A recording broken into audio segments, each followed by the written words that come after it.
அடுத்து அடுத்து செலவு தூள். செலவு தூள். கறி குழம்புக்கு, மட்டன் குழம்பு, சிக்கன் குழம்பு எல்லா குழம்புக்கும் சொந்தமா அரைக்கக்கூடிய செலவு தூள். அதுக்கு தேவையான பொருள் என்னன்னு பார்க்கலாம். பாத்திரலாம் வாங்க. இப்போ கொத்தமல்லி 1 கிலோ எடுத்துட்டேன். கொத்தமல்லி 1 கிலோ. 1 கிலோ. உளுத்தம்பருப்பு 200 கிராம். 200 கிராம்.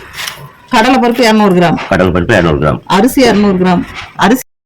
கடுகு 100 கிராம். கடுகு 100 கிராம். மசால் செலவு 200 கிராம். மசால் செலவு 200 கிராம். ஜீரகம் 200. சீரகம் 200 கிராம். வெந்தயம் 100. வெந்தயம் 100 கிராம். மிளகு கொட்டை 100. மிளகு கொட்டை 100 கிராம். கசகசா 100. கசகசா 100. பட்டை 100. லவங்கம் 100. அப்புறம் இந்த பிரிஞ்சி இலை, இந்த மசாலாவுக்கு தேவையான பொருள், இந்த பூ, மராட்டி மொக்கு, கடல் பாசி, அப்புறம் பிரிஞ்சி இலை. அடுத்து பெருங்காயம். வெங்காயம் கட்டி நுணுக்கி எண்ணெயில் போட்டு பொரிச்சு எடுக்கணும். மிளகா 1/2 கிலோ. மிளகா 1/2 கிலோ. மிளகா 1/2 கிலோ. 1/2 கிலோ. ஓகே. காரம் எப்படி உங்களுக்கு காரம் இருக்குதோ மிளகா, ஒவ்வொன்றும் ரொம்ப காரமா இருக்கும், மிளகா காரம் கம்மியா இருக்கும், அதுக்கு தகுந்த மாதிரி மிளகா சேர்த்துக்கலாம். இப்ப இதெல்லாம் பொன்னிறமா வறுத்து எடுத்துக்கலாம். ஓகே, அடுப்பு ரெடி.